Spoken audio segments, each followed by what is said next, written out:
두 제자를 보내시며 이르시되 너희는 맞은편 마을로 가라. 그리하면 곧 매인 나귀와 나귀 새끼가 함께 있는 것을 보리니 도로 네게로 끌고 오라. 만일 누가 무슨 말을 하거든 주가 쓰시겠다 하라. 그리하면 즉시 보내리라 하시니 이는 선지자를 통하여 하신 말씀을 이루려 하심이라 일렀으되 시온 딸에게 이르기를 내 왕이 내게 임하나니 그는 겸손하여 나귀 온 몽에 매는 짐승의 새끼를 갖도다 하라 하였느니라. 제자들이 가서 예수께서 명하신 대로 하여 나귀와 나귀 새끼를 끌고 와서 자기들의 겉옷을 그 위에 얹으매 예수께서 그 위에 타시니 무리의 대다수는 그들의 겉옷을 길에 펴고 다른 이들은 나뭇가지를 베어 길에 펴고 앞에서 가고 뒤에서 따르는 무리가 소리 높여 이르되 호산나 다윗의 자손이여 찬송하리로다. 주의 이름으로 오시는 이여 가장 높은 곳에서 호산나 하더라. 예수께서 예루살렘에 들어가시니 온 성이 요동하여 이르되 이는 누구냐 하거늘 무리가 이르되 갈릴리 나사렛에서 나온 선지자 예수라 하니라. 오늘은 종료주일입니다. 하나님이 사람이 되어 이 땅에 오셔서 우리 죄를 속량하시기 위해서 십자가에 죽으시기 위해서 예루살렘에 들어가신 날이 오늘 종료주일입니다. 왜 종료주일이나 됐냐? 오늘 본문의 말씀처럼 예수님께서 나귀를 타고 들어갈 때에 사람들이 자기들의 겉옷을 펴고 또 종려나무가지를 흔들면서 깔면서 호산나 찬양을 했습니다. 그래서 종료주일이라고도 하고 호산나 주일이라고도 하고 예수님께서 이 땅에 계실 때에 마지막 고난의 한 주간이라 해서 고난주간이라고도 우리는 말합니다. 오늘 본문 1절에 보면은 예수님께서 이제 제자들과 함께 3년 동안 같이 먹고 또 자고 데리고 다니면서 가르치셨던 모든 이제 일정을 마치고 예루살렘에 가까운 감람산 벳바게라는 마을에 들어섰습니다. 이 벳바게라는 마을은 예루살렘 성 근처에 있는 감람산의 한 높은 그러한 지대에 위치한 마을입니다. 그래서 이 감람산과 유사해서 예루살렘 성을 한눈에 내다볼 수 있는 그런 곳이 바로 벳바게 마을입니다. 예수님은 이 감람산에서 벳바게라는 이 마을에서 예루살렘을 또 예루살렘 성전을 바라볼 수 있습니다. 우리가 잘 아는 대로 예루살렘은 해발 한 800m 위치에 있습니다. 일단 높지요. 그 다음에 성전은 또 그 중에서도 더 높은 곳에다가 지어놓은 게 예루살렘 성전이지요. 지형적으로도 굉장히 높고 성전의 위치도 굉장히 높고 아닌 게 아니라 당시의 예루살렘 성 안에는 정말 높은 사람, 다른 말로 말하면은 교만한 사람들로 득실거리는 도성이 예루살렘이었습니다. 종교적인 지위와 권세를 대제사장들이나 제사장들이 다 결탁되어지고 타락된 그러한 상황이죠. 거기에 사두개인들, 바리새인들, 종교만이 아니라 종교를 빙자해서 권력을 마음껏 누리고 부를 축종했던 사람들이 난무한 것이 예루살렘 성입니다. 또 많은 유대인들은 예수님을 죽이려고 하는 음모를 꾸미고 있는 시점이 당시의 예루살렘이죠. 거기에 로마의 총독이나 왕이나 또 많은 그 정치가들이 있습니다. 이 사람들은 로마의 권력을 앞세워가지고 사람들을 죽이기도 하고 자기들 마음대로, 또 비열한 종교 지도자들은 이 정치 지도자들과 함께 결탁이 되어가지고 자기들의 이익을 추구하는 그러한 도성이 예루살렘이었습니다. 교만한 종교 지도자들과 로마라는 정치 권력을 잡은 정치인들과의 관계를 통해서 오늘 하나님께서는 우리의 구원의 역사를 어떻게 이루어가시는지 오늘 종료주일에 주님의 입성을 통해서 우리에게 보여주고 계십니다. 그 가운데 우리가 잘 아는 대로 헤롯 왕이라든가 가장 유부단한 정치가 본디오 빌라도 총독도 예외가 아니지요. 마땅히 죄가 없으면 석방을 해내야지요. 빌란이 두렵고 자기 정치적인 입지를 내세우다 보니까 죄가 없으신 예수님을 십자가에 못 박아 죽이라고 채찍질해서 넘긴 정치 지도자가 대표적인 사람이 본디오 빌라도 총독 아닙니까? 예수님은 이러한 예루살렘 도성을 바라보면서 우신 적도 있어요. 예루살렘아, 예루살렘아, 네가 오늘 이에 대한 모든 일들을 알았으면 좋았을 것을.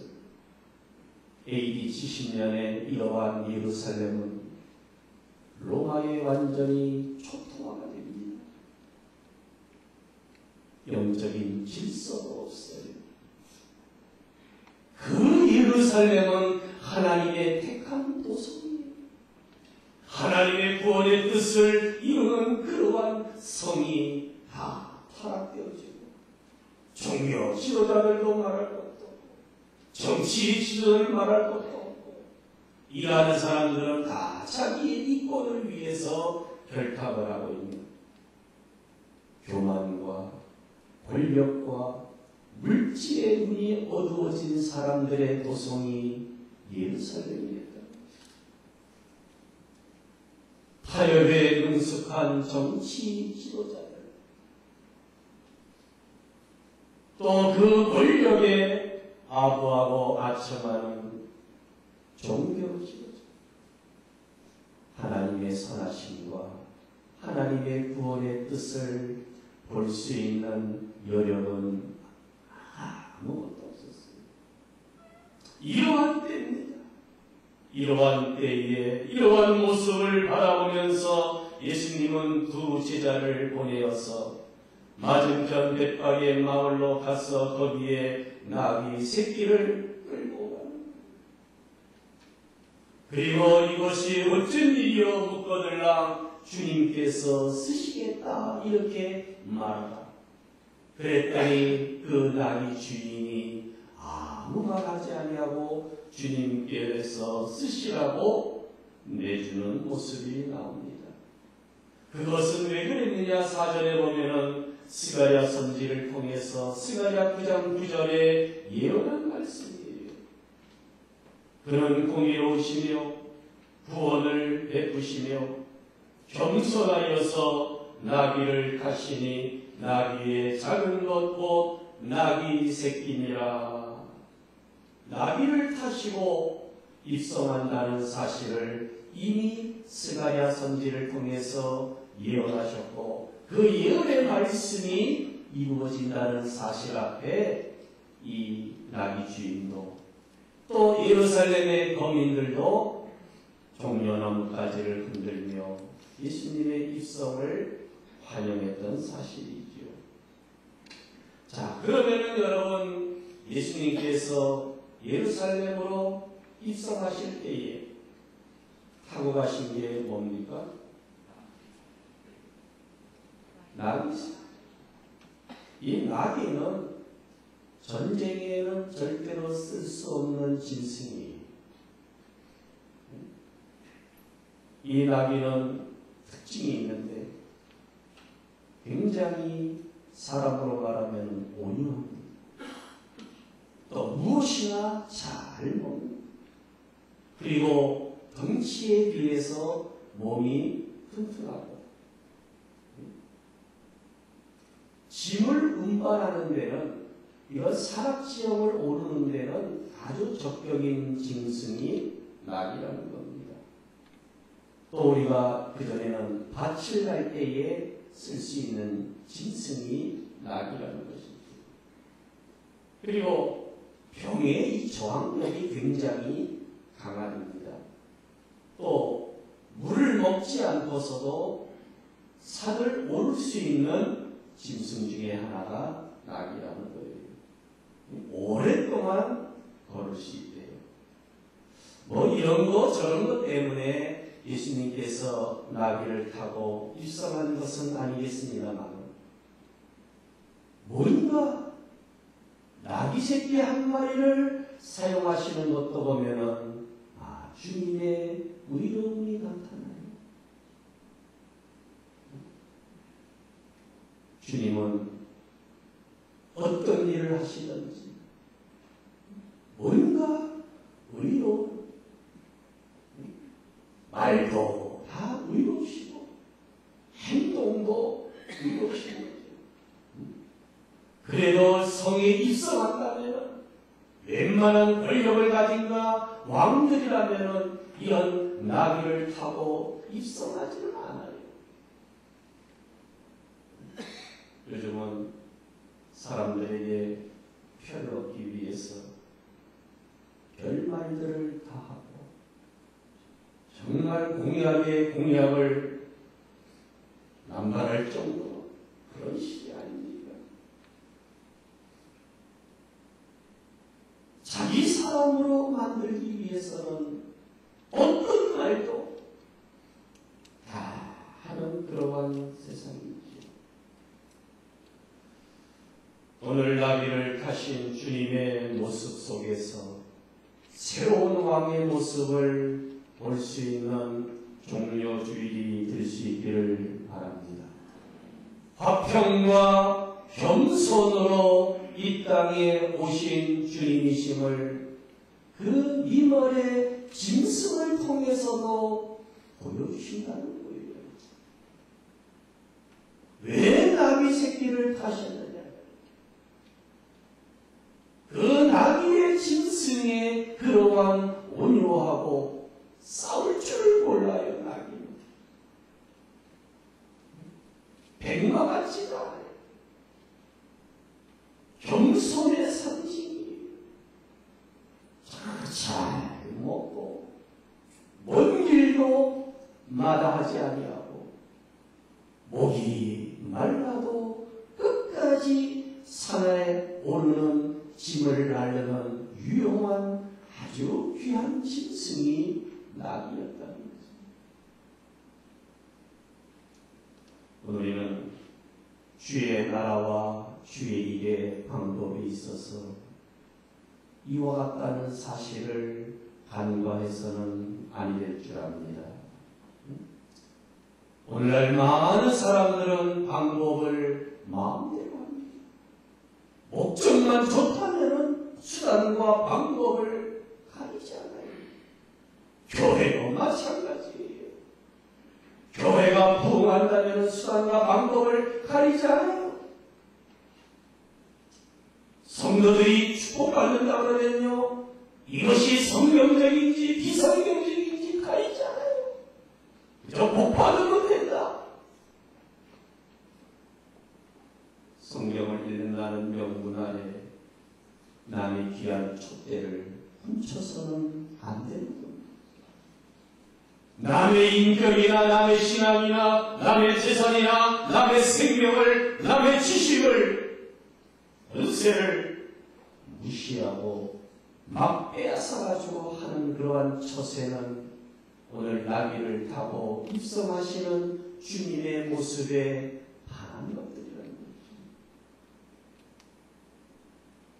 법과 소신과 양심을 내버리고 사람의 소리에만 귀를 기울이는 것도 아니라는 모습을 오늘 종려주일 새로운 왕의 입성을 통해서 우리들에게 보여주는 줄 믿습니다.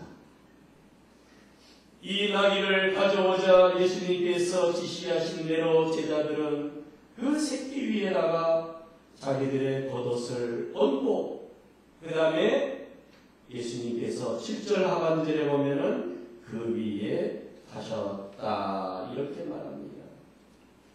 다시 말씀을 드립니다. 나귀는 절대로 왕이 탈 수 없어요. 또 어떤 장군이 할 수 있는 짐승도 아니에요. 그리고 더욱이 온 세상을 구원하기 위하여 하나님이 사람이 되어 이 땅에 오신 하나님께서 그 나귀 새끼를 타신다는 것은 우리가 어떻게 봐야 됩니까? 새로운 왕의 모습을 봐야 되는 것이죠. 스가랴 선지도 예언한 것처럼 그는 겸손하셨다. 겸손하셨기 때문에 겸손의 왕이셨다는 거죠. 세상의 왕들은 그렇지 않습니다. 오늘날은 왕제도가 없으니까 그렇지요. 요즘은 다 대통령이나 내각 총리가 권력을 잡죠. 사람들이 권력을 잡기 전에는 뭐라도 다 줄 것처럼 막상 권력 잡으면은 달라지는 모습들을 우리 대한민국의 역사를 통해서도 너무나도 많이 보잖아요. 그 주변과 그 아래 것들에 의해서 얼마나 나라가 농간을 당하는지. 사람 잘 만나야 되고 사람 잘 써야 됩니다. 나라도 마찬가지고 회사도 마찬가지고 가정도 마찬가지예요. 사람이 잘 들어오고 잘 돼야 돼요.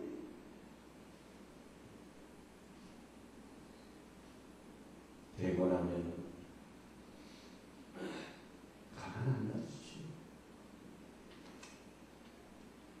그러나 온유하신 오늘 왕의 모습은 그렇지 않다는 것이죠.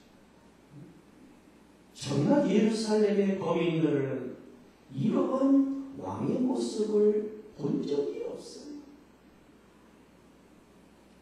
나귀 새끼를 타고 입성하는 왕을 본 적이 없습니다.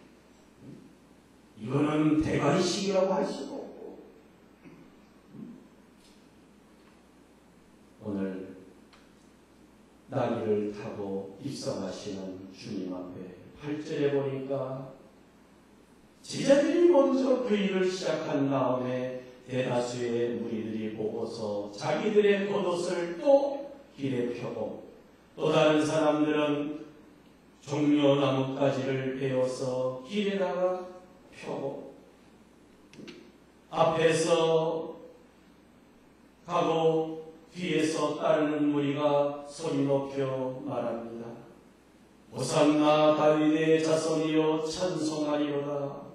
주의 이름으로 오시는 이여 가장 높은 곳에서 호산나 하더라. 호산나 아람어로 오 구원해 주시옵소서. 구원해 주시옵소서. 한없이 한없이 높으신 곳에서 호산나 호산나. 예수님을 다윗의 자손으로 예수님을 받아들이는 것입니다. 예수님을 따라오면서 호산나 호산나 자신들을 구원할 자라고 부르짖는 것이죠. 누가복음에 보면은 똑같은 사건이지만 제자들이 사람들이 호산나 찬양할 때에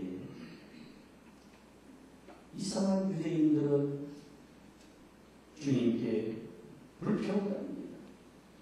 전 당신 제자들을 책망하소서 제지합니다. 그때 예수님께서 만일 이 사람들이 침묵하면 돌들이 소리를 지르라. 지금 저들이 호산나 호산나 종려나무 가지를 깔고 흔들면서 자기의 겉옷을 깔고 나귀를 타고 입성하시는 이 주님의 모습 앞에 호산나 찬양하는 것은 마땅한 찬양이랍니다. 오늘 우리는 새로운 왕의 모습 앞에서 호산나 찬양이 끊이지 않기를 축복합니다. 이게 종묘주의의 참된 의미. 주님, 나를 구원하소서. 나를 구원하소서. 우리의 가족을 구원해 주시옵소서. 우리 대한민국을 구원해 주시옵소서. 아직도 죄와 허물과 실패와 좌절과 낙심 속에 있는 성도들을 구원해달라고. 아직도 교회 밖에 있는 사람들을 구원해달라는 외침은 주님 오시는 그날까지 계속돼야 될 줄 믿습니다. 이게 종교주의. 이러한 부르짐을 막아서는 안 돼요. 내 스스로가 내 자신을 막아서도 안 되고 다른 사람들을 막아서도 안 되는 것이고 호산나 호산나 찬양과 고백이 있어야 되는 거죠. 구원해달라는 거예요. 왜? 우리를 구원하실 분은 오직 예수 그리스도밖에 없다는 것입니다. 여러분이 호산나야말로 예수님이 이 땅에 오신 목적을 또한 나귀를 타고 예루살렘에 입성하시는 주님의 그 모습을 가장 분명하게 드러낸 메시지가 바로 호산나입니다. 오늘 주님은 이 외침을 듣기를 원하십니다. 오늘의 교회 안에서 이 호산나 외침을 원하신다는 사실이에요. 당시의 외침으로만 생각하지 않기를 바랍니다. 오늘 저와 여러분들의 외침이 호산나가 되는, 다시 말하면 주의에서는 여러 가지 환난과 고난 중에서도 건져주심을 믿습니다. 어떠한 질병 가운데서도 번침이 있는 줄 믿습니다. 어떤 실패와 불가능 속에서도 가능하게 하시는 주의 은혜를 구하시기를 축복합니다. 믿는 대로 되는 겁니다.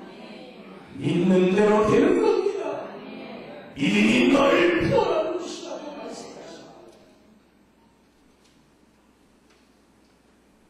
정말 어느 때보다 호산나 호산나가 요구되지. 3년 만에 세상에 나온 세월호를 보면서 어떤 마음과 생각이 듭니까? 어떤 분은 그 세월호 건지는데 1,000억이 넘게 들어가는데, 한때는 나라와 민족을 위하여 싸우다가 찾지 못한 유해들 12만 구가 넘는데 좀 찾아줘야 되지 않느냐. 그것이 북한이든지 저 중국간이든지 저 일본에 끌려가서 거기서 죽었던 사람들이든지 건질 사람이 배뿐만 아니라 죽은 사람도 있고 산 사람도 건져내야 될 사람들이 얼마나 많은지. 이 일 때문에 하나님이 사람이 되어 이 땅에 오셨습니다. 이를 위해서 예루살렘에 새로운 왕의 모습, 이상한 왕 나귀 새끼를 타고 입성하신 주님의 모습의 본질을 찾고 회복하는 종려주일이 될 수 있기를 바랍니다. 깨어지는 사람들이 너무나 많아요. 깨어지는 가정들도 많아요. 깨어지는 부부도 많아요. 깨어지는 교회도 많아요. 깨어지는 성도들도 많아요. 구원해달라. 죄에서의 구원만이 아니라 우리가 천국에 들어가는 구원만이 아니라 이 땅 위에서 우리가 누리고 이 땅에서 해야 될 구원의 사역들을 감당할 수 있는 메시지가 이 호산나인 줄 믿습니다. 교회는 구원선이라고 해요. 교회는 유랑선이 아닙니다. 교회에서 무슨 즐기기 위해서 교회라는 배를 탄 것이 아니라 주인들이 나오는 곳이 교회입니다.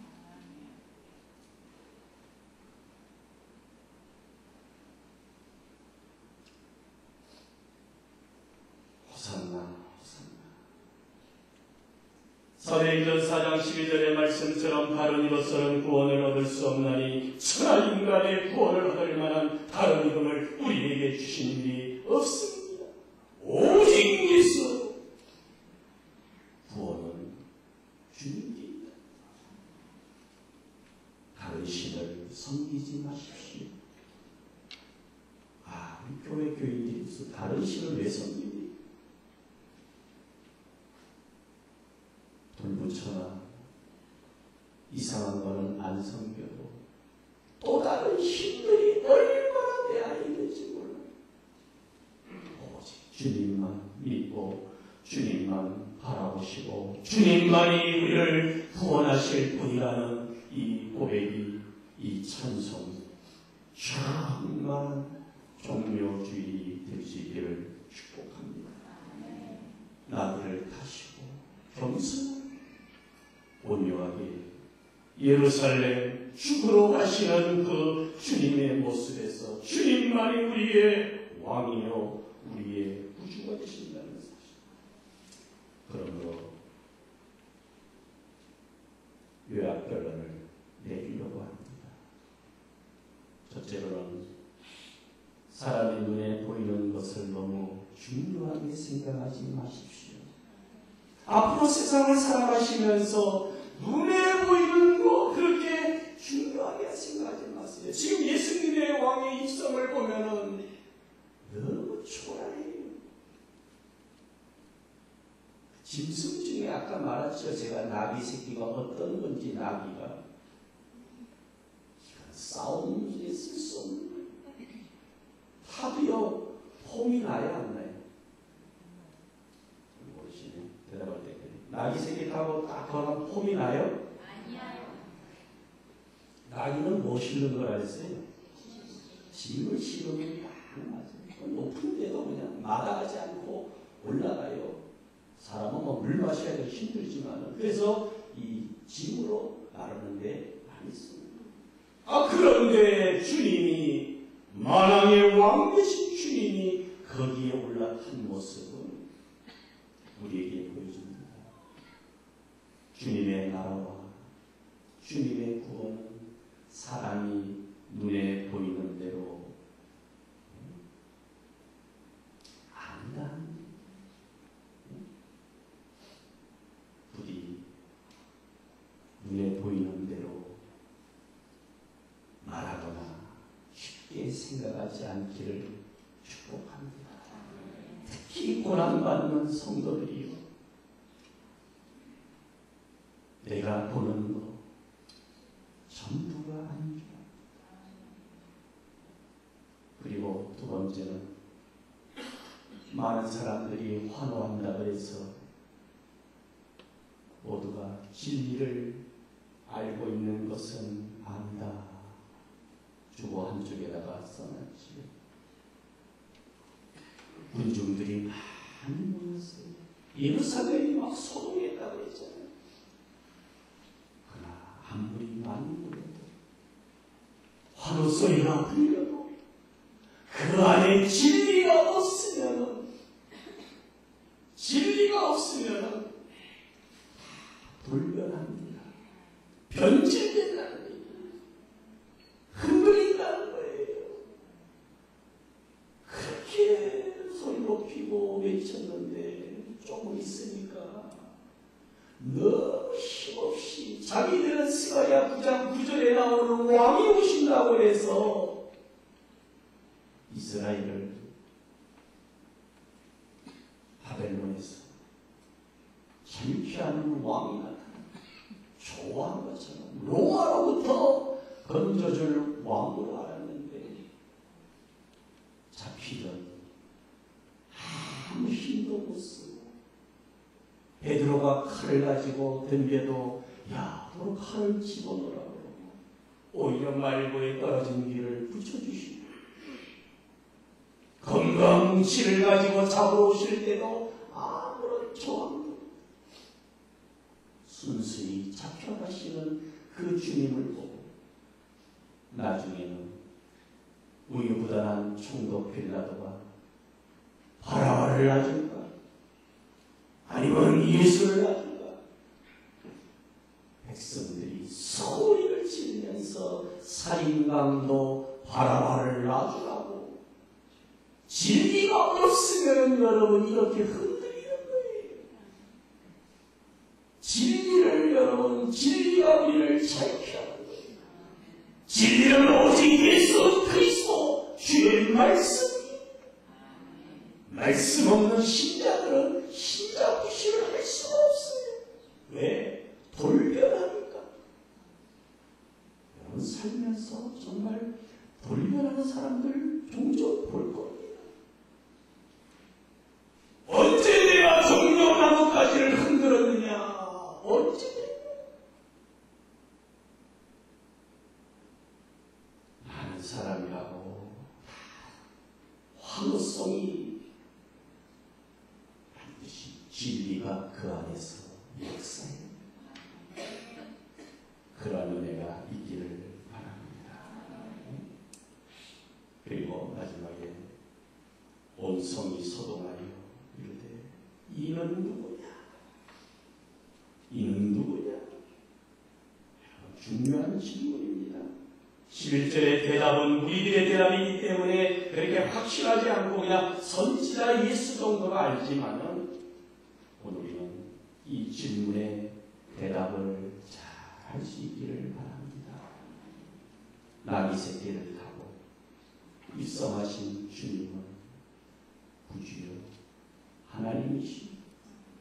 우리 죄를 위하여 십자가에 죽으시고 사흘 만에 부활하신 주님이라는 사실을 말할 수 있는, 이렇게 묻는 사람들에게 대답해 줄 수 있는 교회가 되어야 됩니다. 십자가와 부활을 증거해야 됩니다. 이것이 우리의 소망이요 우리의 산신하는 줄을 믿고 오늘 새로운 왕의 모습, 종료주일의 주님의 모습을 우리 사는 날 동안 내 심령에 간직하시기를 소망합니다. 변질되지 않아 끝까지 십자가와 부활의 진리로서 언제 어디서나 주님이 나와 함께 하심을 생각하고 늘 감사하면서 힘든 세상을 믿음으로 승리하시기를 주의 이름으로 축원합니다.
독생자 예수님을 이 땅에 보내주시고 십자가에 친히 죽으시고 수욕을 당케 하시고 우리를 죄와 사망에서 해방시켜 주신 은혜를 감사합니다.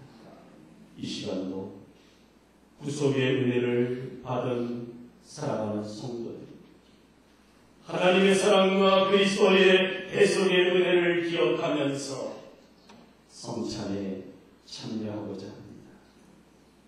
주의 살과 피를 먹고 마실 때 우리의 심령이 정말 새로워지게 하여 주시옵소서. 그리스도의 십자가에 죽으심만이 부활하신 그 은혜를 기념하고 축하하고 선포하고 증거하는 귀한 성례가 되게 하여 주시옵소서. 깊은 은혜가 있게 하여 주시옵소서. 예수님의 이름으로 기도하옵나이다. 아멘.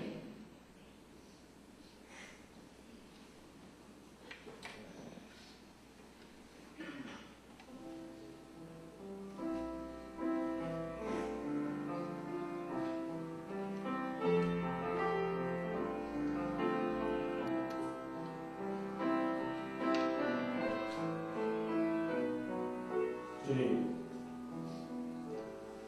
주께서 친히 세우신 이 식을 거행합니다. 주님 다시 오시는 그날까지 주의 죽으심을 기억하게 하여 주시는 이 식을 따라 떡을 나누고자 합니다. 십자가를 바라보며 이 성찬에 참여하는 종들과 성도들에게 은혜를 베풀어 주시옵소서. 이것은 너희를 위하여 위하는 내 몸이 이것을 행하여 나를 기념하라 하신 주의 말씀대로 이 떡을 나누니 주의 몸을 배함과 같이 신령한 은혜가 넘치게 하여 주시옵소서. 예수님의 이름으로 기도하옵나이다. 아멘. 불교하겠습니다.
그가 찔림은 우리의 허물을 인하여, 그가 상함은 우리의 죄악을 인하여, 그가 징계를 받음으로 우리가 평화를 누리고, 그가 채찍에 맞음으로 우리가 나음을 입었다.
나의 피로 세운 새 언약이니 이것을 행하여 마실 때마다 주님을 기억하라 하셨습니다. 오늘 이 시간 잠을 대할 때에 주님의 생명과 연합되는 성도들의 복된 시간이 되게 하여 주시옵소서. 죄악에서 지켜주시고 더 힘을 주셔서 주의 죽으심, 주의 그 은혜를 다시 오시는 그날까지 증거하는 하나님의 사람들이 되게 하여 주시옵소서. 예수님의 이름으로 기도하옵나이다. 아멘. 감사하겠습니다.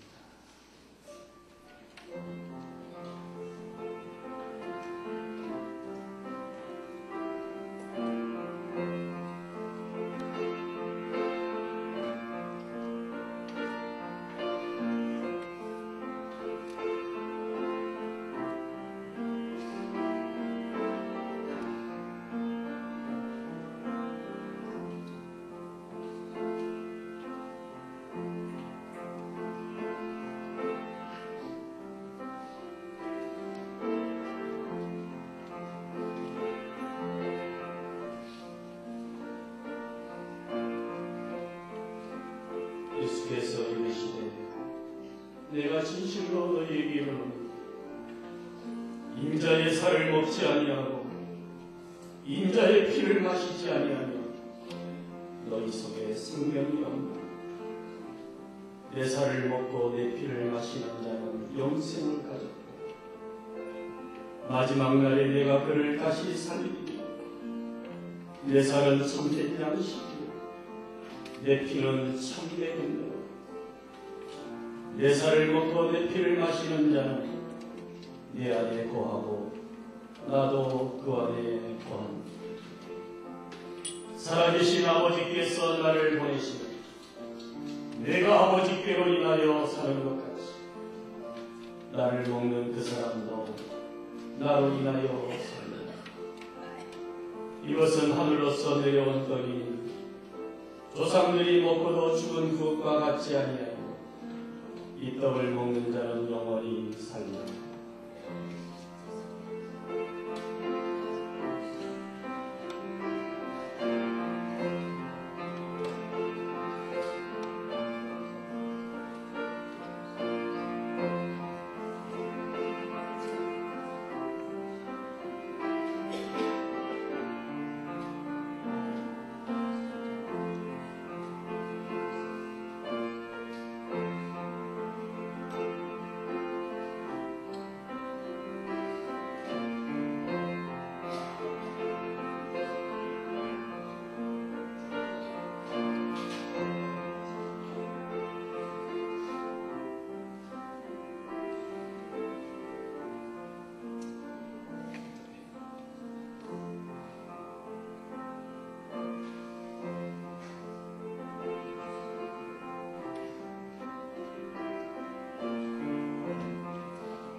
우리가 찬미하고 감람산으로 나아가리라. 일어나셔서 찬양지 340.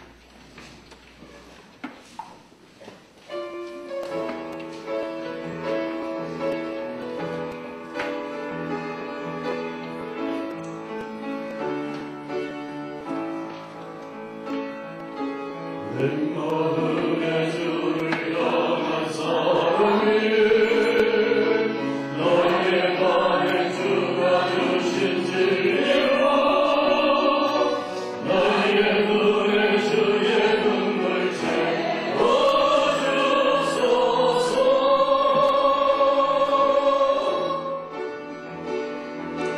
내 입술의 찬양 향기로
우리 죄를 속량하시기 위하여 낮은 이 세상에 오셔서 사람의 몸으로 또 이렇게 초라하지만 온유와 겸손으로 나귀 새끼를 타고 입성하신 주님의 그 은혜와